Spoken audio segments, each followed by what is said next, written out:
Le téléphone de David Avery vibra contre le comptoir de la cuisine tandis qu'il se versait sa deuxième tasse de café. Le nom à l'écran lui serra l'estomac. Miles, son frère, ne l'avait pas appelé depuis 3 ans. Pas depuis leur dispute explosive au sujet de Sophia le matin de Noël. « Qu'est-ce que tu veux ?» répondit David, sachant déjà que ce ne pouvait être qu'une mauvaise nouvelle. Jessica a disparu. La voix de Miles se brisa comme s'il avait pleuré. Elle n'est jamais rentrée de l'école, dit David dans sa tasse. Du café fort a éclaboussé le comptoir. Comment ça, disparu? Elle sortit de l'école primaire Wyatt à 15h15. Comme toujours, jamais rentrée. La police, elle est là, maintenant, à poser des questions. David ferma les yeux et se frotta les tempes. Wyatt, dans l'Oregon, la petite ville où ils avaient grandi, où les secrets poussaient comme des mauvaises herbes dans la terre humide. Où tout le monde savait ce que les autres faisaient, sauf quand c'était important. Où il avait juré de ne jamais revenir après ce qui était arrivé à Sophia. Depuis combien de temps est-elle partie, demanda David. 6 heures. Sophia perd la tête. Toute la ville la recherche. On a envoyé des équipes de recherche dans les bois. Des bénévoles fouillent chaque maison. As-tu vérifié chez ses amis? Peut-être elle. On a vérifié partout, David. Partout. Miles respirait haletante. Désespéré. Son professeur, ses amis, la bibliothèque, le parc. Personne ne l'a vue depuis qu'elle a quitté l'école. David se dirigeait déjà vers sa chambre, attrapant des vêtements dans le placard. Qu'en pense la police? Il traite ça comme une fugue. Mais Jessica ne fugue pas. Elle n'est jamais sortie après le dîner sans permission. Miles, je sais qu'on ne sait pas parler, mais David, je sais que tu détestes Sophia. Je sais que tu penses que j'ai fait une erreur en l'épousant, mais Jessica n'est qu'une enfant. Elle n'a que 10 ans. Elle a besoin d'aide. Le désespoir dans la voix de son frère tranchait sur des années de colère et de ressentiment. Quoique David ait pensé des choix de Miles, Jessica était innocente dans tout ça. J'arrive, dit David en fourrant des vêtements dans un sac. Tu n'es pas obligé. Je suis déjà en train de faire mes valises. Je serai là dans 2 heures. David. Oui. Merci. Le trajet de Portland à Wyatt dura 2 heures, à travers des routes forestières sinueuses qui traversaient d'épaisses forêts de douglas et de cèdres. Les mains de David agrippèrent le volant tandis que les souvenirs affluaient. Le sourire timide de Jessica à Noël, 3 ans plus tôt. La façon dont elle avait ouvert les cadeaux en silence tandis que Sophia critiquait chaque cadeau. La façon dont elle s'était cachée derrière Miles quand David et Sophia s'étaient disputés à propos d'argent, de priorité, du genre de mère qui fait passer les vêtements de marque avant les besoins de son enfant. Les derniers mots qu'il avait dit à son frère résonnèrent dans son esprit. Ne m'appelle pas avant de t'être débarrassé d'elle. Cette femme est un poison, et elle va détruire tout ce qui compte pour toi. Miles avait préféré Sophia à sa famille. Alors que Miles appelait pour Jessica, David appuya sur l'accélérateur. Le compteur dépassa les 100 km/h tandis qu'il négociait les virages en montagne. Chaque minute où Jessica manquait était une minute de plus où quelque chose de terrible pouvait lui arriver. Son téléphone sonna de nouveau. Miles, du nouveau? David répondit sans quitter la route des yeux. Rien. Les équipes de recherche avaient parcouru les bois 2 fois. Les unités K9 avaient perdu sa trace à la sortie de la ville. Et les caméras de sécurité? L'école devait en avoir. Elle la montre quittant le bâtiment seule à 15h15. Elle portait son sac à dos et rentrait chez elle. Après ça, plus rien. Des caméras de circulation. Wyatt n'a pas de caméra de circulation. David, on n'est pas à Portland, n'est-ce pas? Wyatt était le genre d'endroit où les gens laissaient encore leurs portes déverrouillées et pensaient que les mauvaises choses n'arrivaient que dans les grandes villes. Le genre d'endroit où un prédateur pouvait opérer pendant des années sans que personne ne s'en aperçoive. David s'engagea dans l'allée de la modeste maison à 2 étages de Pine Street. 3 voitures de police stationnaient devant. Un caravane de la station locale était garé de l'autre côté de la rue. David compta au moins 20 voisins qui s'attroupaient dans le jardin. Il se fraya un chemin à travers la foule. Le shérif Davison se tenait sur le porche, carnet à la main. L'homme avait pris 23 kilos depuis le lycée, mais affichait toujours la même expression suffisante. David Avery, dit Davison. J'ai entendu dire que tu revenais. Où est mon frère? À l'intérieur avec sa femme. Elle a vécu l'enfer aujourd'hui. David le poussa. Le salon était en désordre. Sophia était assise sur le canapé, s'essuyant les yeux avec des mouchoirs en papier pendant qu'une journaliste ajustait l'angle de sa caméra. Miles marchait derrière elle, le visage pâle et tiré. Toute la communauté est rassemblée autour de nous. Sophia disait à la caméra. Jessica est une fille tellement adorable. Tout le monde l'aime. On veut juste qu'elle soit en sécurité à la maison. David regardait sa belle-sœur se produire. Sophia avait toujours été belle, mais calculée. Des cheveux blonds qui ne bougeaient pas. Un maquillage qui ne coulait jamais. Des vêtements qui coûtaient plus cher que ce que Miles gagnait en un mois. Mais quelque chose clochait. Ses larmes semblaient sincères, mais son regard restait froid. Ça suffit, dit Miles à la journaliste. On a besoin d'un peu d'intimité. L'équipe de tournage a plié bagages et est partie. Sophia a remarqué David debout dans l'embrasure de la porte. David. Elle se leva et marcha vers lui. Merci d'être venu. Il ne bougea pas lorsqu'elle essaya de le serrer dans ses bras. Raconte-moi ce qui s'est passé. Elle était censée rentrer à pied après l'école, dit Miles. Le même chemin qu'elle prend tous les jours. Madame Patterson la vit quitter le bâtiment, mais elle n'arriva jamais jusqu'ici. David scruta la pièce. Le sac à dos de Jessica n'était pas près de la porte où les enfants les déposent habituellement, mais sa veste d'hiver rose était accrochée à son crochet. Elle prit son sac à dos, mais laissa sa veste. Demanda David. Elle a dû l'oublier, dit Sophia rapidement. Elle était probablement excitée par quelque chose en octobre. Il fait 4 degrés dehors. Davison entra dans la pièce. On a parlé à tous ses amis. Cherche le chemin du retour. Aucun signe de lutte. Les enfants fuguent parfois. Jessica ne fugue pas, Miles s'exclama. Comment le sais-tu, demanda David. Quand lui as-tu vraiment parlé pour la dernière fois? Miles tressaillit. C'est ma fille. Vraiment? David regarda Sophia.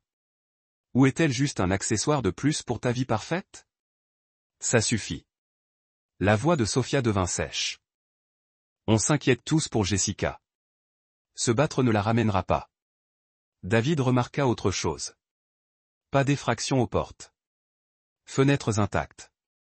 Si quelqu'un avait enlevé Jessica, il ne s'était pas introduit dans la maison pour l'attendre. Je veux voir sa chambre, dit David. La police l'a déjà fouillée. Sophia dit. Je ne te le demandais pas. David monta les escaliers jusqu'au 2e étage, c'est pas lourd sur la moquette. La chambre de Jessica était au fond du couloir, passant devant la chambre principale et la chambre d'amis qui lui appartenait lorsqu'il venait la voir à l'adolescence. La porte était fermée. David tourna la poignée et entra. Point. La chambre de Jessica était propre et rose, remplie de livres et de peluches disposés avec une précision militaire, mais elle semblait vide, comme un présentoir dans un magasin de meubles plutôt que comme un endroit où une enfant de 10 ans vivait et jouait réellement. Le lit était parfaitement fait, avec des coins d'hôpital sur des draps. Chaque livre était classé par taille sur une étagère. Même ses peluches étaient alignées par ordre de taille. Cela ne ressemblait pas à une chambre d'enfant. Cela ressemblait à l'idée que Sophia se faisait d'une chambre d'enfant. David ouvrit les tiroirs de la commode de Jessica un par un. Tout était rangé avec la même propreté impossible. Des chemises pliées et empilées par couleur. Des chaussettes roulées et rangées. Des pulls superposés comme dans un grand magasin. Trop organisé pour n'importe quel enfant de 10 ans que David ait jamais connu. C'était l'œuvre de Sophia, pas celle de Jessica. Dans un tiroir du bas, sous un parmi une pile de pulls soigneusement pliés, qui semblait Cher à peine portés, David trouva un cahier à spirale. La couverture était décorée de licornes et d'arc-en-ciel. Mais les bords étaient usés à force de manipulation, si bien qu'il l'ouvrit et découvrit des pages remplies de l'écriture de Jessica. Des devoirs de mathématiques avec des calculs minutieux. Des comptes rendus de lecture sur des histoires qu'il connaissait de son enfance. Une liste de mots de vocabulaire avec leur définition. Et sur la toute dernière page, écrite au crayon et partiellement effacée, mais toujours visible, une ligne unique lui glaça le sang. Maman a un secret et j'ai peur. David déchira soigneusement la page et la glissa dans la poche de sa veste. Ce n'était pas le cahier d'une enfant heureuse. C'était le récit d'une petite fille essayant de comprendre quelque chose d'effrayant qui se passait chez elle. Il fouilla le reste de la pièce plus attentivement. Sous le matelas, il ne trouva rien. Derrière la bibliothèque, rien. Mais au fond du placard, derrière une rangée de robes qui semblaient trop habillées pour être portées au quotidien, David trouva une petite boîte à chaussures. À l'intérieur, des photos. Des photos de Jessica avec Miles au zoo, à la plage, à des matchs de baseball. Toutes. Ces photos dataient d'avant l'arrivée de Sophia dans leur vie. Il n'y avait aucune photo de Jessica avec Sophia, aucun portrait de famille, aucun souvenir heureux de leur vie commune. C'était comme si Jessica conservait secrètement des souvenirs de l'époque où elle se sentait aimée. David entendit des pas dans l'escalier. La voix de Sophia résonna dans le couloir. Je ne sais pas pourquoi il a besoin de fouiller ses affaires.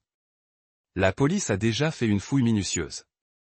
Miles répondit, mais David ne comprit pas ses paroles. Il remit rapidement la boîte à chaussures et ferma la porte du placard. Lorsque Sophia apparut dans l'embrasure de la porte, David se tenait près de la fenêtre, regardant le jardin. « Tu as trouvé quelque chose d'intéressant » demanda-t-elle d'un ton décontracté, mais le regard perçant, essayant simplement de comprendre ce qui lui passait par la tête. « C'est une fillette normale de 10 ans, David. Elle pense à l'école, aux amis et aux jouets. Pas aux théories du complot que tu inventes. Des théories du complot. Tu as toujours cherché des raisons de me rendre responsable des problèmes de cette famille. N'utilise pas la disparition de Jessica comme excuse pour régler de vieux comptes. » David se retourna. De près, il pouvait lire le calcul dans ses yeux. Elle n'était pas seulement sur la défensive. Elle s'efforçait activement de contrôler le récit. Je ne règle pas mes comptes. J'essaie de retrouver ma nièce. Notre fille, c'est elle, parce que cette pièce ressemble à une exposition de musée, pas à un lieu où vit un enfant. Le masque de Sophia glissa un instant, révélant quelque chose de froid et de colérique en dessous. Je garde une maison propre. J'apprends à Jessica à être organisée et responsable. Je suis désolé si cela ne vous convient pas. Où sont ses jouets? Ses jeux. Le désordre que les enfants mettent quand ils jouent dans leur chambre. Elle est très mature pour son âge. Elle a 10 ans. Les enfants de 10 ans ne sont pas censés être matures. Ils sont censés être des enfants. Peut-être que si vous passiez plus de temps avec les enfants, vous comprendriez comment ils se développent. La pique a fait mouche. David n'avait pas d'enfant, un fait que Sophia avait déjà utilisé contre lui. Mais il ne s'agissait pas de sa vie privée. Il s'agissait de Jessica. Tu as raison, dit David. Dit-elle en se dirigeant vers la porte. Je ne comprends pas les enfants, mais je comprends la peur. Et cette petite fille avait peur de quelque chose. Alors qu'il croisait Sophia sur le pas de la porte, elle lui saisit le bras. Fais très attention aux accusations que tu portes, dit-elle doucement. C'est une petite ville. Les gens parlent. La réputation compte. Est-ce une menace? C'est un conseil. De quelqu'un qui se soucie du bien-être de cette famille, dit David en dégageant son bras. S'il se souciait vraiment du bien-être de cette famille, Jessica serait à la maison en ce moment. David passa la nuit au Pine Lodge Motel, à la sortie de la ville, le même endroit où il avait séjourné à son retour pour les funérailles de leur père, 5 ans plus tôt. La chambre sentait la cigarette froide, le produit de nettoyage industriel pour tapis, et le radiateur crépitait toute la nuit comme s'il essayait de se défaire. Le sommeil ne venait pas. Chaque fois qu'il fermait les yeux, il revoyait le visage de Jessica à Noël, 3 ans plus tôt. Sa façon de s'asseoir tranquillement dans un coin pendant que Sophia ouvrait cadeau après cadeau. Des choses chères que Miles ne pouvait pas s'offrir. Son regard sur David lorsqu'il lui avait demandé si elle était heureuse et la rapidité avec laquelle elle avait détourné le regard. Il aurait dû le savoir à ce moment-là. Il aurait dû voir les signes. Il aurait dû se battre plus fort pour obtenir la garde de sa fille lorsque Miles avait accueilli Sophia dans leur vie. Au T5, le matin, David avait renoncé à dormir et avait préparé un café avec la vieille machine du motel. Le café avait un goût de terre. Mais il était chaud et caféiné, ce qui était tout ce dont il avait besoin. Il pensa à la page de cahier dans la poche de sa veste. Maman a un secret, et j'ai peur. Quel genre de secret pouvait terrifier un enfant de 10 ans? Qu'avait vu ou entendu Jessica qui lui faisait peur de la femme censée la protéger? À 7 heures du matin, David se rendit à l'école élémentaire Wyatt. L'école était un bâtiment bas en briques entouré d'équipements de jeux et de terrains de basket. Les voitures se garaient déjà sur le parking tandis que les enseignants arrivaient pour une autre journée. Point. Madame Patterson, l'institutrice de Jessica en CM1, installait sa classe lorsque David frappa à la porte. C'était une femme d'une cinquantaine d'années, au regard bienveillant, aux cheveux gris tirés en arrière, comme pour un geste pragmatique. « Monsieur Avery, j'ai entendu parler de Jessica. Des nouvelles de cette nuit ? Rien pour l'instant. Puis-je vous poser quelques questions sur son état ces derniers temps ?» Madame Patterson ouvrit la porte plus grand et lui fit signe d'entrer. La classe sentait les crayons et du désinfectant et des posters de mathématiques et de lecture recouvraient tous les murs. Le bureau de Jessica était au deuxième rang, vide à l'exception d'une trousse décorée de licornes et d'une pile de devoirs terminés. « Comment Jessica s'est-elle comportée ces derniers temps ?» demanda David en regardant sa chaise vide. Son humeur, ses interactions avec les autres enfants. Madame Patterson ferma la porte et baissa la voix. Elle était beaucoup plus silencieuse ces dernières semaines, plus renfermée que d'habitude. Jessica a toujours été une enfant sérieuse, très responsable et sage, mais ces derniers temps, elle semblait anxieuse. Anxieuse à propos de quoi ? Je ne sais pas trop. Elle levait la main à chaque question, toujours prête à participer. Mais récemment, elle restait assise là, à regarder par la fenêtre ou à gribouiller dans les marges de son cahier. Avez-vous remarqué des changements à la maison ? Des horaires de ramassage différents, de nouvelles personnes autour. C'est ça le problème. Madame Maddox venait chercher Jessica tous les jours dans sa grosse BMW. Mais depuis un mois, Jessica rentre seule à pied. Quand je lui ai posé la question, Jessica m'a répondu que sa mère était trop occupée avec travail. Quel genre de travail Sophia fait-elle ? Une sorte de cabinet de conseil, je crois. Elle parle toujours de ses clients importants et de ses réunions d'affaires.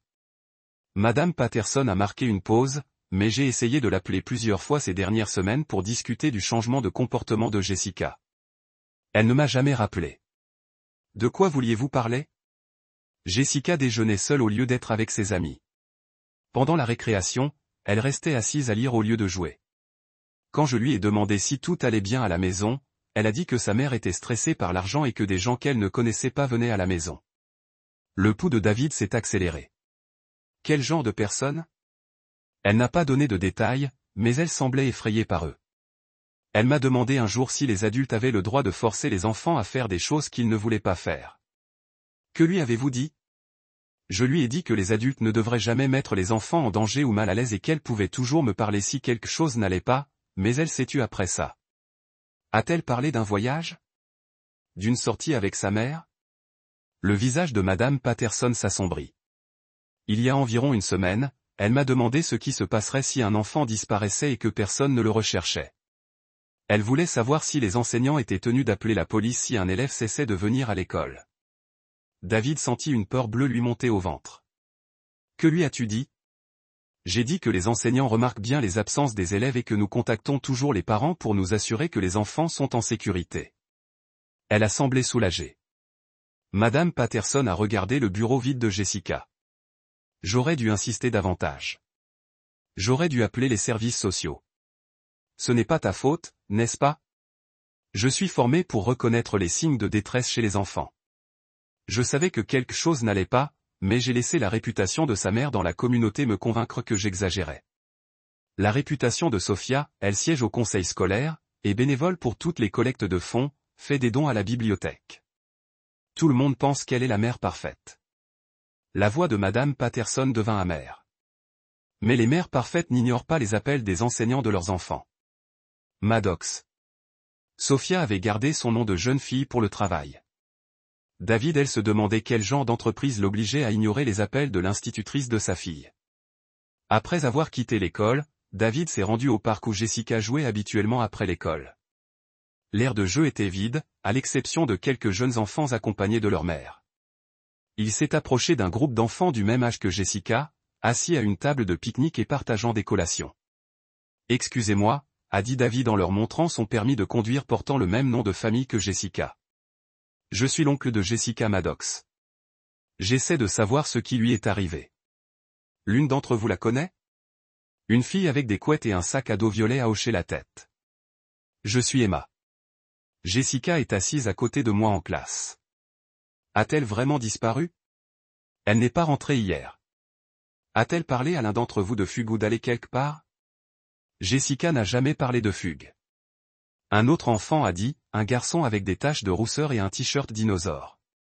Elle aime l'école et son père. Et sa mère, demanda prudemment David. Les enfants échangèrent un regard. Emma regarda autour d'elle pour s'assurer qu'aucun adulte n'écoutait, puis s'approcha de David. Jessica dit que sa mère avait un secret qui la terrifiait. Emma chuchota. Elle dit que sa mère allait l'emmener en voyage et qu'elle ne voulait pas y aller. Quand vous a-t-elle dit ça? La semaine dernière pendant le déjeuner. Elle était vraiment bouleversée. Quel genre de voyage? Pour rencontrer des gens. Jessica a dit que ce n'étaient pas des gens gentils et que sa mère leur devait de l'argent ou quelque chose comme ça. Le garçon avec le t-shirt dinosaure hocha la tête. Elle nous a demandé si nous pensions que les enfants pourraient appeler la police si leurs parents essayaient de les pousser à faire quelque chose de mal. Que lui avez-vous dit? Nous lui avons dit de le dire à un professeur, dit Emma. Mais elle a dit que les adultes croient toujours les autres adultes plutôt que les enfants. Le sang de David se glaça. Jessica avait appelé à l'aide des personnes. N'avait compris ce qu'elle essayait de dire. A-t-elle parlé d'autre chose à propos de ces gens ou du voyage? Elle a dit que sa mère prévoyait de l'emmener loin, peut-être pour toujours, dit le garçon. Elle avait peur de ne jamais, je vais revoir son père. Merci de m'avoir parlé, dit David. Tu m'as été d'une grande aide. Alors qu'il retournait à son camion, le téléphone de David sonna. Miles, où es-tu? Demanda son frère. Tu parles aux amis de Jessica. Tu apprends des choses que la police aurait dû apprendre hier. Quel genre de choses?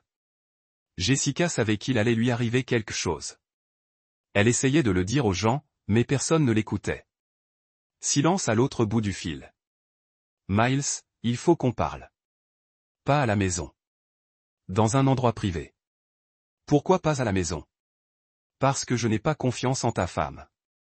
David, retrouve-moi au Murphy's dîner dans 20 minutes. Viens seul. Le Murphy's dîner, c'est à la limite du centre-ville de Wyatt. Un retour aux années 50 avec des autocollants en vinyle rouge et une enseigne au néon qui clignotait même en plein jour. David arriva le premier et choisit une banquette dans le coin du fond où il pouvait discuter sans être entendu. Miles entra 15 minutes plus tard, l'air de ne pas avoir dormi depuis des jours. Ses vêtements étaient froissés, ses cheveux étaient frisés. Il n'était plus là, et ses yeux étaient rouges d'épuisement et d'inquiétude. Des nouvelles? Demanda David tandis que Miles se glissait dans la cabine en face de lui. Rien. Les équipes de recherche ont fouillé chaque centimètre carré des bois autour de la ville. La police d'État envoie des unités supplémentaires cet après-midi.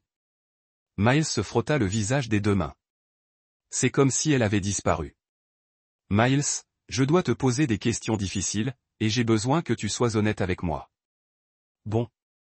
Que sais-tu vraiment de l'entreprise de Sophia? Miles fronça les sourcils. Elle est consultante en marketing et développement commercial pour des petites entreprises. Quelles entreprises? Je ne connais pas les détails. Elle gère beaucoup de clients différents. As-tu déjà rencontré l'un de ses clients? Plusieurs fois. Pourquoi? Parce que Jessica a dit à son professeur que des inconnus venaient chez toi. Des gens qu'elle ne reconnaissait pas et qu'elle n'aimait pas. Miles resta silencieux un long moment. Il y a eu des réunions d'affaires chez elle récemment. Sophia a dit que c'était plus pratique que de louer des bureaux. Quel genre de réunion? Je ne sais pas. J'étais au travail pendant la journée et Sophia s'occupait de tout. Miles, à quand remonte la dernière fois où tu as prêté attention à la routine quotidienne de Jessica? Ses résultats scolaires, ses amis, son comportement. Miles détourna le regard. Je travaille beaucoup.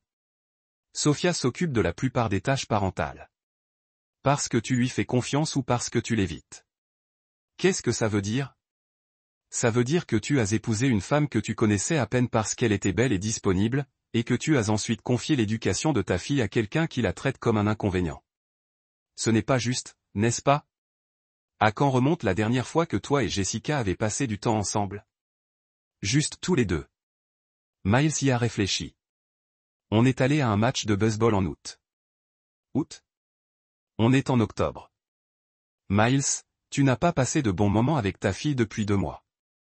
J'ai fait des heures supplémentaires pour payer les miles qui ont brusquement cessé. Pour payer quoi? Sophia a des difficultés financières avec son entreprise. Des problèmes de trésorerie.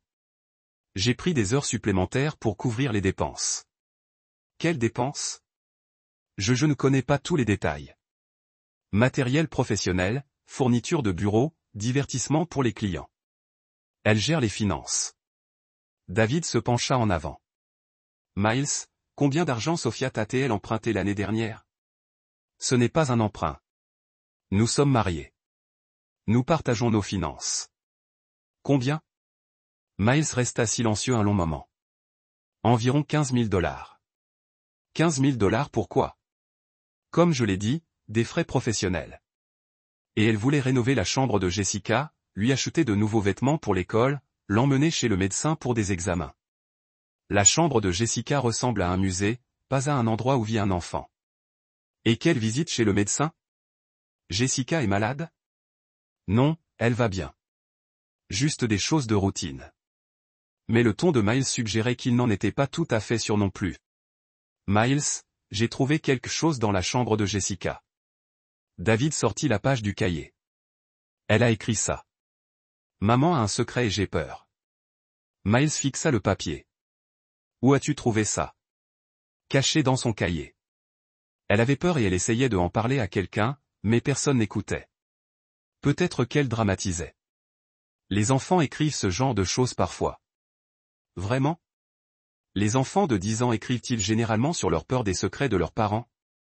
Miles ne répondit pas. Je pense que Sophia est impliquée dans quelque chose d'illégal, continua David. Je pense que Jessica l'a découvert. Et je pense que Sophia a décidé que Jessica était un handicap. Tu parles de ma femme. Je parle d'une femme qui isole systématiquement ta fille, dépense ton argent pour des dépenses inconnues et rencontre des inconnus que tu n'as jamais rencontrés. Une femme dont la propre belle-fille avait peur d'elle. Même si c'est vrai, ça ne veut pas dire que Sophia a fait du mal à Jessica, n'est-ce pas? Où était Sophia quand Jessica a disparu? Quel est son alibi? Miles avait l'air mal à l'aise. Elle était à la maison en train d'attendre le retour de Jessica de l'école. D'après qui? D'après elle, Miles, quelqu'un d'autre a-t-il vu Sophia à la maison entre 15h15 et 18h hier? Miles y a réfléchi. Je ne pense pas. Elle a dit qu'elle faisait la lessive et préparait le dîner. Mais tu n'es rentré qu'après 18h, n'est-ce pas? Du coup, pendant près de 3 heures, personne n'a pu vérifier où se trouvait Sophia. Le poids de cette prise de conscience s'est apaisé au fil des kilomètres. Pour la première fois depuis la disparition de Jessica, il semblait envisager l'implication de sa femme. David retourna au commissariat avec un sentiment d'urgence grandissant. Davison était à son bureau, les pieds sur un support, lisant un magazine sportif comme s'il était en vacances au lieu d'enquêter sur une disparition d'enfant. « Tu as trouvé quelque chose d'utile pour jouer au détective ?» demanda Davison sans lever les yeux de son magazine. L'institutrice de Jessica dit qu'elle est renfermée et anxieuse depuis des semaines. Ses amis disent qu'elle avait peur d'un voyage que Sophia préparait. Elle demandait aux gens si les enfants pouvaient appeler la police pour dénoncer leurs parents.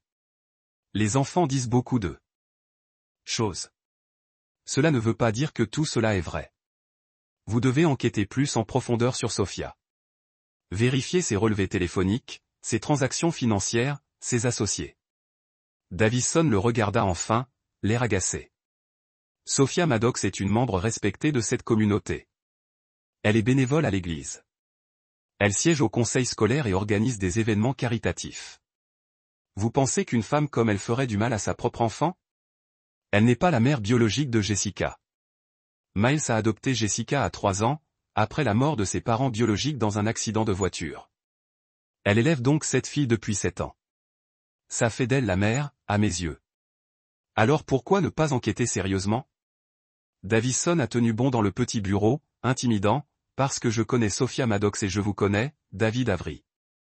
Vous détestez cette femme depuis le jour où votre frère l'a épousée. Ce n'est qu'un prétexte pour semer le trouble et briser leur mariage. Une enfant disparaît et elle reviendra. Les fugueurs, c'est toujours le cas. Ils ont faim, froid ou peur et rentrent la queue entre les jambes. Jessica ne s'est pas enfuie. Qui l'a enlevée? Sa propre mère. Oui. Davison rit.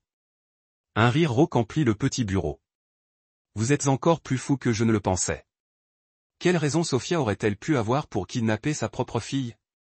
Je ne sais pas encore, mais je vais me renseigner. Non, tu ne vas pas. Tu vas rester en dehors des affaires policières et laisser les professionnels mener l'enquête. Des professionnels? Tu n'as rien fait d'autre que d'écarter tous les éléments de preuve qui ne correspondent pas à tes idées préconçues. Des preuves? Tu parles des fantasmes paranoïaques d'une enfant de 10 ans et des ragots de ses camarades de classe. Je veux dire, le fait que Jessica était terrifiée par quelque chose à la maison, que Sophia rencontre des inconnus, qu'elle emprunte de grosses sommes d'argent à mon frère et qu'elle n'a aucun alibi pour la disparition de Jessica. Le visage de Davison s'assombrit. Tu ferais mieux de faire très attention aux accusations que tu portes. Sophia a des amis dans cette ville. Des amis importants, comme le juge Reed, des gens qui n'apprécient pas que des étrangers viennent semer le trouble. Est-ce une menace?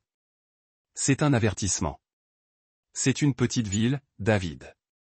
On prend soin des nôtres, et cela inclut protéger les gens bien des rumeurs malveillantes. David réalisa qu'il n'arrivait à rien avec ça. Davison. Le shérif était soit véritablement incompétent, soit activement engagé à protéger Sophia. Quoi qu'il en soit, Jessica n'obtiendrait pas justice par les voies officielles. Cet après-midi-là, David visita à nouveau la maison. Sophia ouvrit la porte vêtue d'une autre robe noire. Celle-ci paraissait encore plus chère que la première. Son maquillage était parfait et elle s'était fait coiffer récemment. Des nouvelles des équipes de recherche, demanda David. Rien pour l'instant.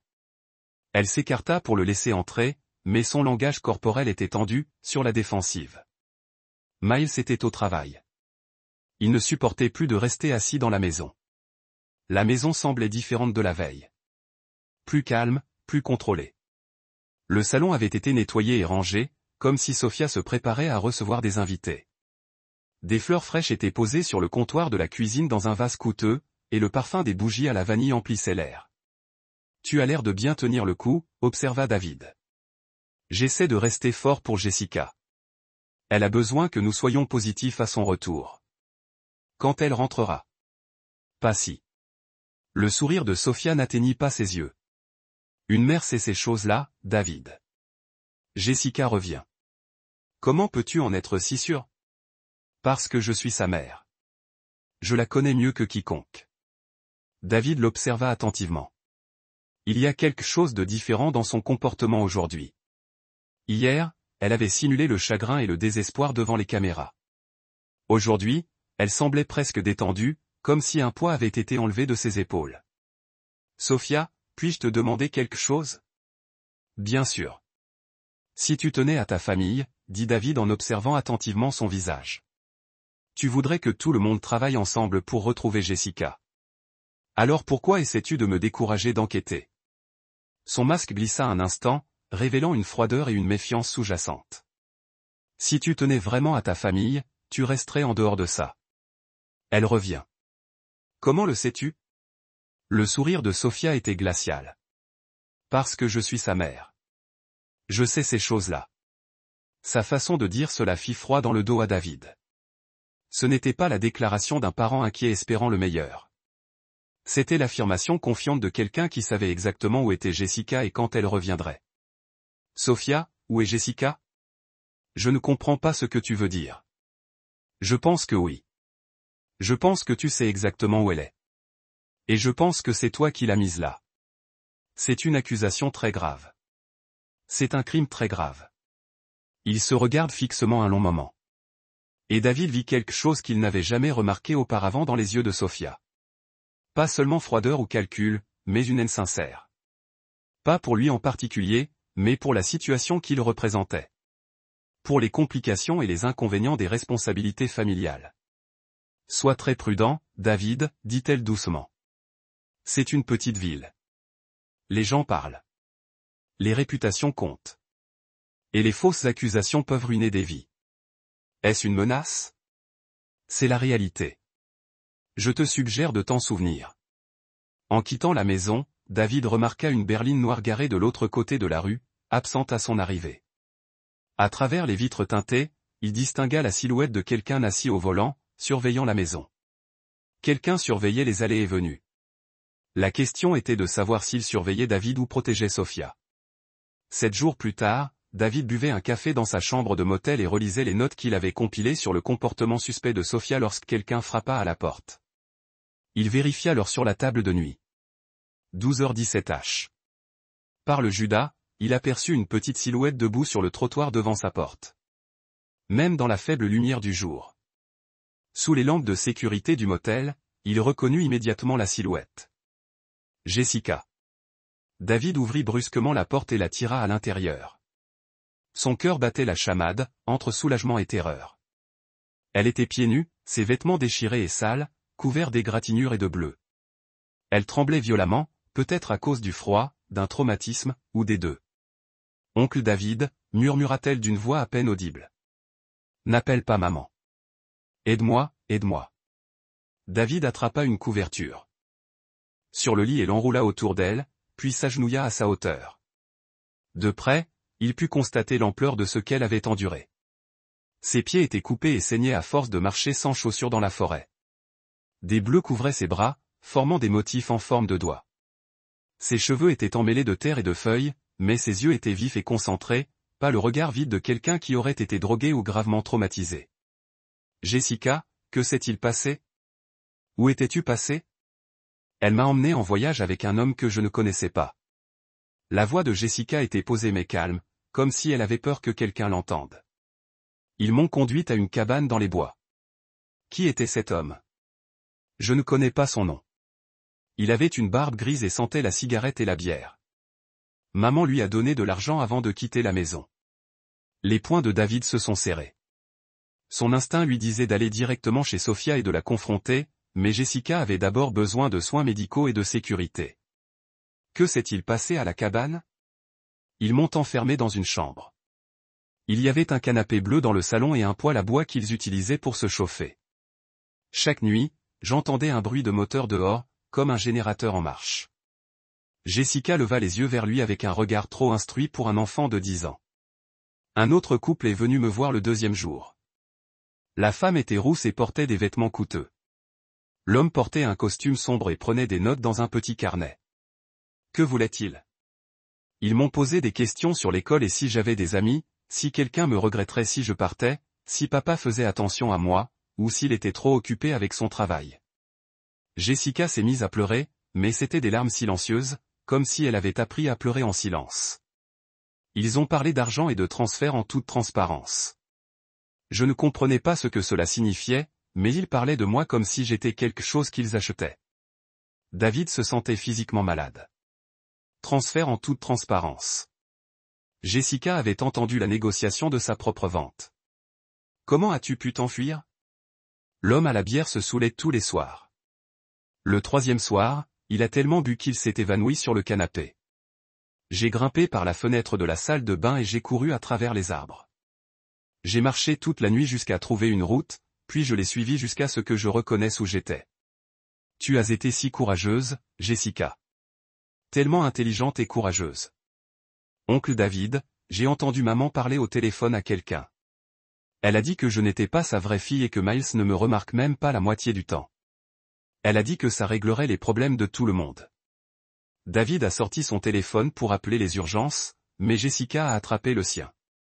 Bras avec une force surprenante. S'il te plaît, n'appelle pas maman. Elle va encore mentir. Elle ment toujours et tout le monde la croit parce qu'elle est jolie, intelligente et sait parler aux gens.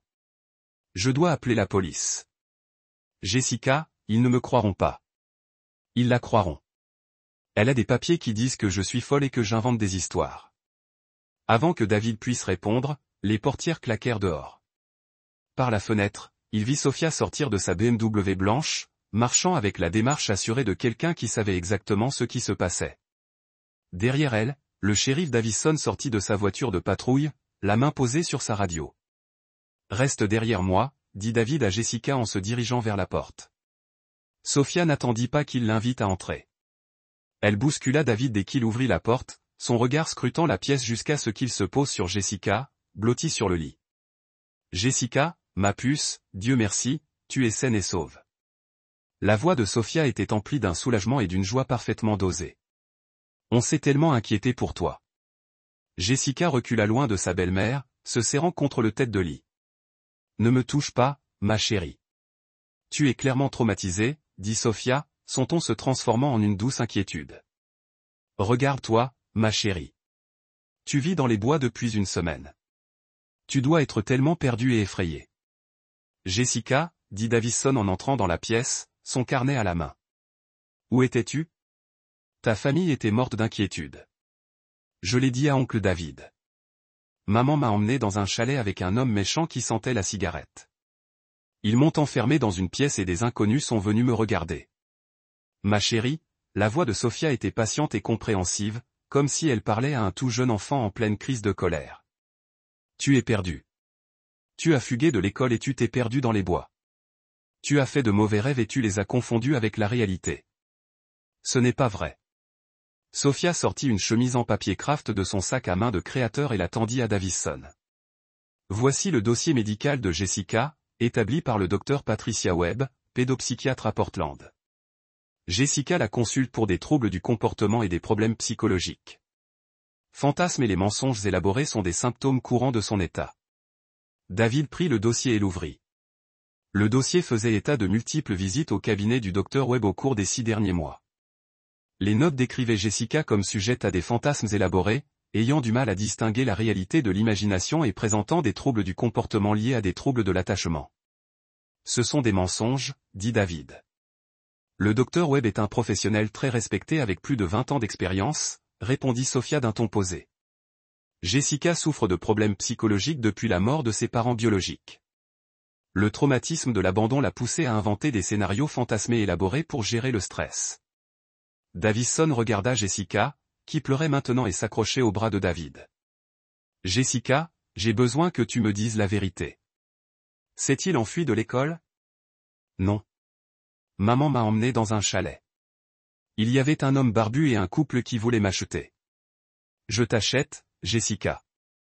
On n'achète pas d'enfants. Si. Il parlait de frais d'adoption, de transfert sans faute et du fait que personne ne me chercherait. Davison regarda à nouveau le dossier médical. Visiblement troublé par le niveau de détail du dossier de Jessica. Il avait raconté son histoire, mais il était influencé par les documents officiels qu'il avait en main. Madame Matic, je pense qu'il serait préférable d'emmener Jessica à l'hôpital pour une évaluation. Elle a clairement subi un traumatisme. Bien sûr, dit Sophia d'une voix pleine d'inquiétude maternelle. Peu importe ce dont elle a besoin. Je veux juste que ma fille reçoive l'aide qu'elle mérite. Alors qu'il s'apprêtait à partir pour l'hôpital, Jessica regarda David avec un regard désespéré qu'il comprenait parfaitement. Ne m'abandonne pas. Ne les laisse pas gagner. David regarda la voiture de patrouille disparaître dans la nuit, ramenant Jessica entre les mains de la femme qui avait tenté de la vendre. Mais cette fois, il avait quelque chose qu'il n'avait pas auparavant, le témoignage de Jessica, détaillé et précis. Il avait la preuve que Sophia était capable d'actes impensables. Et il avait la certitude absolue qu'il ne s'arrêterait pas avant de l'avoir mise à terre. David était assis dans son camion devant l'hôpital général Wyatt à 6 heures du matin. Jessica était en évaluation psychiatrique depuis 12 heures. Miles n'avait rappelé personne. Sophia jouait la mère inquiète pour les médecins, mais David savait ce qu'il avait entendu. L'histoire de Jessica était trop détaillée, trop précise pour être un fantasme. Un enfant de 10 ans n'invente pas des termes comme « transfert propre » ni ne décrit un traumatisme avec autant de clarté. Sophia avait prévu de trafiquer sa propre fille et elle utilisait la corruption de la ville pour le dissimuler. Point. Le téléphone de David a sonné. « Miles, où diable étais-tu » demanda David. À l'hôpital, Sophia m'a dit que Jessica avait des crises. Des crises. Elle a été kidnappée. Les médecins disent qu'elle présente des signes de grave détresse psychologique. Ils veulent la garder en observation. Miles, écoute-moi. Sophia, essaie de vendre Jessica à des inconnus. Silence à l'autre bout du fil. David, je sais que tu détestes Sophia, mais ce n'est pas moi qui la déteste. C'est ta fille qui est victime de la traite de la femme que tu as épousée. C'est impossible, n'est-ce pas? Quand as-tu passé du temps avec Jessica pour la dernière fois? Quand as-tu remarqué pour la dernière fois si elle était heureuse ou effrayée? Encore un silence. C'est ma femme, David, la mère de mon enfant. Ce n'est pas la mère de Jessica. C'est sa prédatrice. Miles raccrocha. David se rendit à la case d'Eli Rowan, en périphérie de la ville. Eli avait été son meilleur ami au lycée. Le seul à Wyatt qui n'avait jamais adhéré à la politique de la ville. La casse n'avait pas changé depuis 20 ans. Des montagnes de tôles tordues et de voitures cassées s'étendaient sur 4 hectares. Eli sortit d'une caravane qui lui servait de bureau, s'essuyant les mains. David Avery, j'ai entendu dire que tu étais de retour en ville. J'ai besoin de ton aide. Eli avait 55 ans maintenant, une barbe grise et burinée, mais son regard était toujours vif. À propos de ta nièce, Jessica m'a dit qu'elle était retenue dans une cabane. Un canapé bleu avec une cuisinière, le bruit du générateur toutes les nuits. Tu sais, tous les endroits isolés du réseau par ici. Ça pouvait faire 50 cabanes différentes. Elle a dit qu'ils avaient roulé pendant environ 1 heure depuis la ville. La fenêtre de la salle de bain donnait à l'ouest car elle pouvait voir le coucher de soleil quand elle s'est échappée. Eli, j'ai réfléchi un instant. Il y a un chalet de chasse à environ 65 km au nord, une propriété privée, mais le propriétaire ne l'utilise que pendant la saison de la chasse aux cerfs. Si quelqu'un voulait cacher un enfant, pouvez-vous le trouver? Je peux tout trouver dans ces bois. Ils ont roulé vers le nord dans la camionnette d'Eli, suivant des chemins forestiers qui n'étaient guère des sentiers. L'air d'octobre était vif et chargé d'une odeur d'aiguilles de pin et de pluie. Pourquoi Sophia ferait-elle ça? A demandé Eli. L'argent. C'est toujours une question d'argent pour elle. Mais Jessica est sa fille.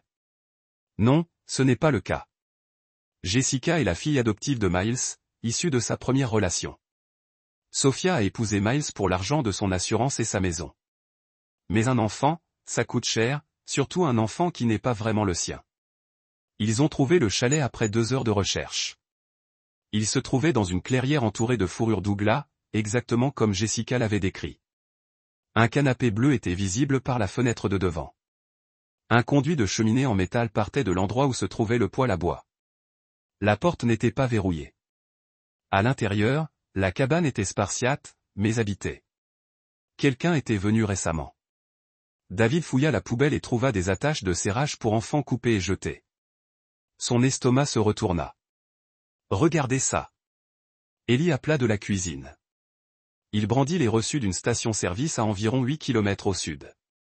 Nourriture, carburant et matériel de camping. Tout cela acheté 3 jours avant la disparition de Jessica. David trouva d'autres preuves dans la chambre. Une carte SIM cachée sous le matelas et un petit enregistreur coincé derrière la tête de lit. Pourquoi s'enregistrerait-il? Demanda Eli. L'assurance. Si quelqu'un essayait de se rétracter ou de les dénoncer, il aurait des preuves pour les faire chanter. David alluma l'enregistreur. La plupart des fichiers étaient corrompus, mais l'un d'eux était partiellement intact. La voix de Sophia était éraillée mais reconnaissable. Ce n'est pas ma vraie fille. Miles ne le remarque même pas la moitié du temps.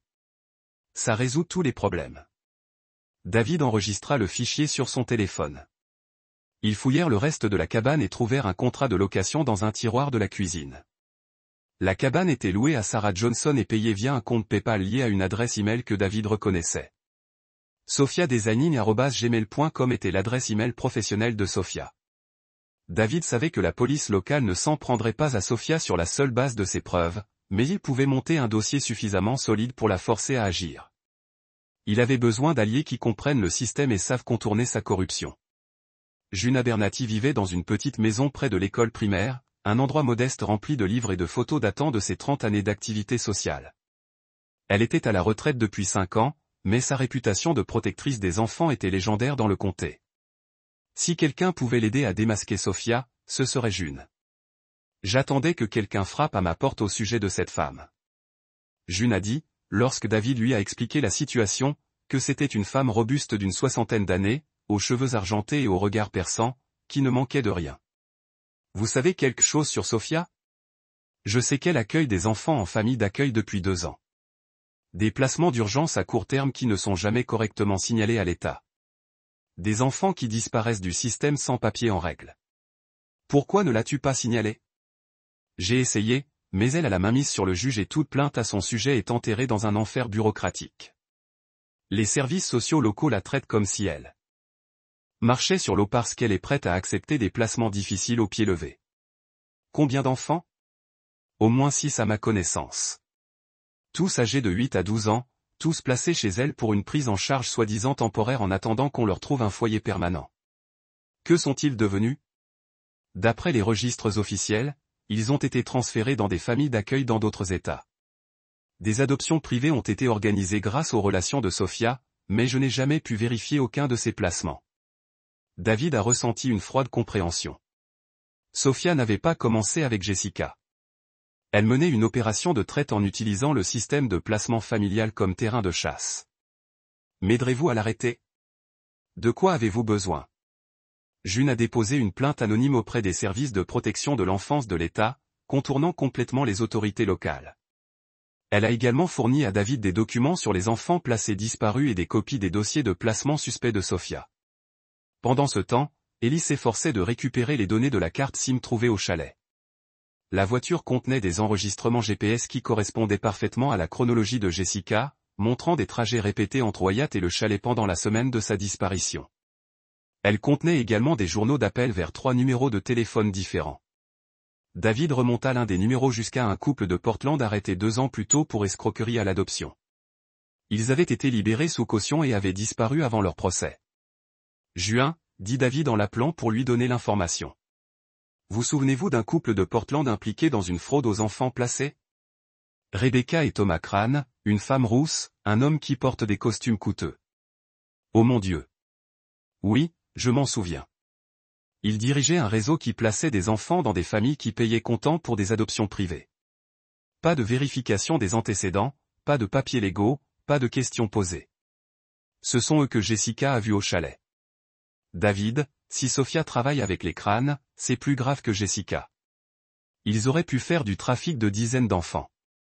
David s'est rendu à Portland et a rencontré Kyle Martinez, un spécialiste en technologie qui lui devait une faveur de l'époque où il travaillait dans la sécurité d'entreprise. Kyle travaillait dans un appartement encombré, rempli de matériel informatique et de canettes de boissons énergisantes vides. Ce fichier audio est assez endommagé, a déclaré Kyle en examinant l'appareil d'enregistrement qu'ils avaient trouvé dans le chalet. Mais je pourrais peut-être en restaurer une partie. Donnez-moi quelques heures. Kyle a travaillé tout l'après-midi à tester l'audio avec divers filtres et programmes d'amélioration. Lorsqu'il a terminé, la voix de Sophia était d'une clarté cristalline. La fillette a 10 ans, est en bonne santé et n'a aucun problème de comportement, si ce n'est qu'elle pose trop de questions. Les frais d'adoption sont de 25 000, la moitié à l'avance. Ce n'est pas mon enfant biologique, donc il n'y aura pas de famille qui cherche un enfant à long terme. Le père est distrait par le travail et les problèmes financiers, donc il ne remarquera pas sa disparition avant un moment. Bon sang, murmura Kyle. Elle vend littéralement une enfant comme si elle négociait un contrat de voiture. Peux-tu nettoyer le reste de l'enregistrement? Il y a plus, mais ça prendra du temps. Certains de ces fichiers sont gravement corrompus. Kyle a continué à travailler et a réussi à restaurer un autre segment. Nous avons déjà fait cela 6 fois avec des enfants placés en famille d'accueil, et ça a parfaitement fonctionné. Les documents montrent qu'ils ont été transférés dans des familles d'accueil dans d'autres États et que personne n'assure de suivi. Cette fois, c'est différent, car elle n'est pas officiellement inscrite dans le système, mais cela simplifie les choses. Pas de surveillance de l'État, pas de visite d'assistante sociale. David était écœuré d'entendre Sophia parler de trafic d'enfants comme d'une simple transaction commerciale. Mais il se sentait aussi justifié. Ce n'était pas un crime passionnel ou désespéré. C'était une opération planifiée et continue. Il y a un autre segment clair, a dit Kyle. Celui-ci est plus récent, probablement de l'époque où Jessica était au chalet. Le 3e enregistrement montre Sophia en conversation téléphonique avec quelqu'un. L'acheteur souhaite finaliser la transaction demain. Il est prêt à payer la totalité du montant en espèces, mais il veut d'abord inspecter la marchandise, la garder propre et s'assurer qu'elle ne présente aucune blessure visible. Nous ne pouvons pas nous permettre de perdre cette vente. David avait sauvegardé tous les enregistrements sur son téléphone et plusieurs appareils de sauvegarde. C'était la preuve d'un trafic en cours, et non d'un incident isolé impliquant Jessica. Mais l'écoute des enregistrements lui avait aussi appris autre chose, Sophia prévoyait toujours de conclure la vente. Jessica n'était pas en sécurité à l'hôpital. Elle était simplement retenue jusqu'à ce que Sophia puisse trouver une autre opportunité. David devait agir vite. Il laissa l'appareil d'enregistrement à Kyle et retourna à Wyatt. Il avait suffisamment de preuves pour prouver la culpabilité de Sophia, mais pas assez pour garantir que les autorités locales agiraient. Il avait besoin que Sophia avoue. David passa la journée suivante à préparer son piège. Il créa un faux document sur papier en tête de l'hôpital, indiquant que Jessica était transférée définitivement dans un établissement psychiatrique sécurisé en Californie pour y suivre un traitement intensif. Le document laissait entendre que Jessica serait retirée de Wyatt pour une durée indéterminée. Ce soir-là, David s'introduisit par effraction chez Sophia alors qu'elle rendait visite à Jessica à l'hôpital. Il laissa le faux document sur la table de sa cuisine, où elle le trouverait immédiatement à son retour. Puis il attendit. David se gara en face de la maison, avec une vue dégagée sur la fenêtre de la cuisine. À 21h30, la BMW de Sophia s'est garée dans l'allée. David l'a vue entrer et allumer les lumières. 5 minutes plus tard, elle était au téléphone. David avait installé un micro dans la cuisine ce matin-là. Un petit émetteur que Kyle lui avait donné. La conversation de Sophia était clairement audible sur le récepteur de David. « On a un problème », a dit Sophia. « Il la transfère en Californie. » « Comment ça, la transférer ?» La voix à l'autre bout du fil était celle d'un homme âgé, placé en établissement psychiatrique permanent. « La vente est annulée. »« Sophia, on avait un accord. »« J'ai déjà payé la moitié. »« Je sais, mais si elle est en Californie, impossible de la joindre. »« Alors il faut qu'on agisse vite ce soir. »« Tu es fou ? Elle est dans un hôpital surveillé. »« Alors, trouve. » Je ne perds pas $25 000 parce que tu n'as pas su contrôler une enfant de 10 ans.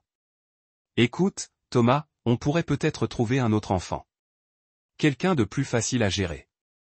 Je ne veux pas d'un autre enfant. Je veux celui qu'on a choisi. Celle qu'on avait planifiée. David était glacial. Thomas Crane, l'homme de Portland, il prévoyait toujours d'emmener Jessica. Elle sera transportée demain matin, continua Sophia. Il y aura peut-être une fenêtre de temps pour la transporter vers l'ambulance. Où ? Le parking de l'hôpital. 7 heures. Je serai là. Non. Si quelque chose tourne mal, je ne peux pas être impliqué. Débrouille-toi. Sophia, si tu renonces à ce marché, je ne renonce pas. Je suis malin. Après-demain, Jessica sera partie et personne ne posera de questions. Il faut juste attendre la bonne occasion. Et si elle ne se présente pas, on en créera une. La conversation était terminée. David avait ce qu'il lui fallait. Sophia avouait avoir planifié l'enlèvement et la vente de Jessica, s'être coordonnée avec des criminels connus et avoir comploté pour la faire sortir de l'hôpital. Mais il savait aussi autre chose. Il prévoyait d'arrêter Jessica demain matin. David a appelé la ligne d'assistance téléphonique de la police d'État et a signalé un complot d'enlèvement en cours. Il leur a fourni l'enregistrement audio, les preuves de la cabane et les détails de la réunion au parking de l'hôpital. Puis il a appelé l'hôpital et parlé au chef de la sécurité. Ici David Avery. Vous avez ma nièce Jessica Maddox en hôpital psychiatrique. Sa vie est en danger. À 6h45, David était assis dans le bureau du shérif Davison avec une clé USB contenant tout, les fichiers audio restaurés, les données GPS de la carte SIM, les photos de la cabane, les contrats de location et les journaux de transactions reliant Sophia au réseau de trafiquants. Davison n'avait pas souhaité le voir, mais les enquêteurs de la police d'État postés derrière David ont rendu la réunion inévitable. Ce sont des preuves substantielles, a déclaré l'inspectrice Maria Santos en examinant les dossiers. Nous devrons vérifier les enregistrements audio, mais s'ils sont authentiques, ils le sont, a déclaré David. Je la surveillerai passer les appels. Vous avez illégalement mis sa maison sur écoute, protesta Davison. J'ai enregistré des conversations dans lesquelles elle prévoyait d'enlever un enfant dans un hôpital, répondit David. Je pense qu'un juge passera outre cette infraction technique. L'inspectrice Santos a ouvert le fichier contenant les données GPS. Ces géolocalisations placent les suspects au chalet au moment précis de la disparition de Jessica. Dans cet enregistrement audio, elle a enregistré la voix de Sophia. La fillette a 10 ans, est en bonne santé et ne présente aucun problème de comportement. Les frais d'adoption s'élèvent à 25 000. C'est un aveu clair de trafic d'enfants, dit Santos. Davison se tortilla, mal à l'aise. Sophia Maddox est une membre respectée de cette communauté. Ces enregistrements pourraient être fabriqués. Alors, nous laisserons un jury décider, répondit Santos. Nous la plaçons immédiatement en état d'arrestation. À 7h15, Sophia Maddox a été arrêtée dans le parking de l'hôpital alors qu'elle regardait Thomas Crane attendre le transport de Jessica. Crane a été arrêté simultanément lorsque des agents infiltrés se sont fait passer pour du personnel hospitalier pour. Le visage de Sophia devint blanc lorsque l'inspecteur Santos lui lut les accusations. Complot en vue d'enlèvement, trafic d'enfants, fraude et complot en vue de commettre un commerce interétatique de mineurs. C'est ridicule, dit Sophia. Jessica est ma fille. J'essayais de l'aider en la vendant à des inconnus pour 25 000 $. Santos demanda. Je n'ai jamais. Nous avons des enregistrements de vos négociations de vente, Madame Maddox. Nous avons des relevés financiers attestant des paiements. Nous avons votre contrat de location pour la cabane où elle était détenue. Sophia regarda autour d'elle avec désespoir. Je veux un avocat, bien sûr. Mais d'abord, nous aimerions vous interroger sur les autres enfants. Quels autres enfants? Les enfants en famille d'accueil que vous avez placés ces 2 dernières années. Ceux qui ont disparu des registres officiels. Pour la première fois, Sophia perdit complètement son sang-froid. Le procès commença 6 mois plus tard. David était assis au premier rang tous les jours, observant la défense de Sophia tenter d'expliquer les preuves accablantes. Jessica témoigna par liaison vidéo, d'une voix ferme et claire, décrivant sa semaine dans la cabane. Elle identifia des photos d'un lieu et a choisi Thomas et Rebecca Crane parmi une file d'attente. Madame Maddox vous a-t-elle déjà expliqué pourquoi elle vous emmenait au chalet, a demandé le procureur.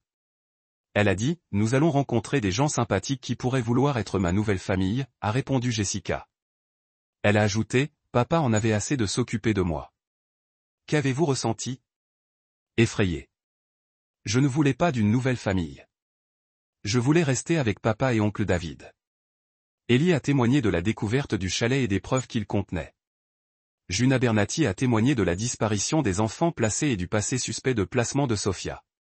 Kyle Martinez a témoigné de l'authenticité des enregistrements audio. Les caractéristiques vocales et les signatures numériques confirment l'authenticité de ces enregistrements, a-t-il déclaré au jury. Ils n'ont été ni modifiés ni manipulés. Le procureur a fait écouter l'enregistrement le plus clair au jury. Ce n'est pas ma vraie fille. Miles ne le remarque même pas la moitié du temps. Les frais d'adoption s'élèvent à 25 000 $, la moitié à l'avance. Plusieurs membres du jury ont visiblement reculé. L'avocat de Sophia a tenté de la dépeindre comme une mère désespérée cherchant de l'aide pour un enfant en difficulté. Madame Maddox était dépassée par les problèmes de comportement de Jessica. L'avocat a soutenu qu'elle cherchait d'autres solutions de placement, et non la vendait. Lors du contre-interrogatoire, le procureur a répondu aux criminels qui ont payé en espèces et n'ont posé aucune question sur le bien-être de l'enfant. Lors du témoignage de Sophia, elle a tenté de rejeter la faute sur Miles. Il n'a jamais créé de lien avec Jessica, a-t-elle dit. Il travaillait tout le temps et la laissait s'occuper de moi. Je faisais ce que je pensais être le mieux. Le mieux pour qui? Demanda le procureur. Vous, Jessica? Pour tout le monde, y compris le compte bancaire où vous aviez déposé 12 500 $ la veille de la disparition de Jessica. Le visage de Sophia rougit. Cet argent était destiné aux dépenses du ménage. Des dépenses du ménage de Thomas Crane. Un homme sans source de revenus légitime qui vous payait comptant pour un enfant. Je ne connaissais pas ses antécédents, mais vous en saviez assez pour louer un chalet isolé sous un faux nom et y retenir Jessica contre son gré. Elle n'était pas retenue contre son gré. Alors pourquoi des colliers de serrage de la taille d'un enfant ont-ils été retrouvés dans les poubelles du chalet que vous louiez? Sophia n'avait aucune réponse. Lorsqu'on lui a demandé si elle voulait s'excuser ou exprimer des remords, Sophia a regardé le jury droit dans les yeux. J'ai subvenu aux besoins de cet enfant pendant 7 ans. Je lui ai donné un toit, de la nourriture, des vêtements, une éducation. Je ne dois d'excuses à personne pour avoir essayé de lui trouver une meilleure situation, une situation meilleure que celle d'être vendue à des inconnus. Le procureur a insisté sur le fait qu'elle ne serait plus un fardeau. La salle d'audience. Le juge Williams a dû rappeler à l'ordre. Le jury a délibéré pendant 2 heures. Coupable de tous les chefs d'accusation. Le juge Williams a condamné Sophia à 35 ans de prison fédérale sans possibilité de libération conditionnelle. Elizabeth l'a emmenée enchaînée. Sophia a regardé David une dernière fois. Son expression n'exprimait ni remords, ni regret, seulement une haine froide. Miles a cédé la garde de Jessica à David 3 semaines après la fin du procès. Il était entré en programme de réhabilitation et avait admis qu'il n'était pas capable d'être le père dont Jessica avait besoin. Je l'ai laissé tomber. Il a dit à David lors de leur dernière conversation, « J'étais tellement concentré sur le bonheur de Sophia que je n'ai jamais remarqué que ma propre fille souffrait. Elle s'en sortira. » David l'a assuré. « Prends soin d'elle. Sois le parent que je n'ai jamais été. » David a également adopté Jessica 6 mois plus tard. Ils ont déménagé dans une petite maison près de Portland. Loin de Wyatt et de ses secrets, 1 an après le procès, David et Jessica sont retournés à la cabane dans les bois. Jessica avait demandé à la revoir une dernière fois. Il se tenait dans la clairière où elle avait été détenue. La cabine était maintenant vide, officiellement scellée comme preuve. Les mauvaises herbes ont grandi autour de la fondation.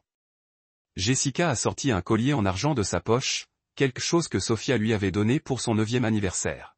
« J'ai gardé ça parce que je pensais que cela signifiait qu'elle m'aimait », a déclaré Jessica. Mais elle voulait juste que je regarde joli les gens qui allaient m'acheter. Elle a laissé tomber le collier sur le sol et a marché dessus. Elle ne peut blesser personne d'autre maintenant, chuchota Jessica.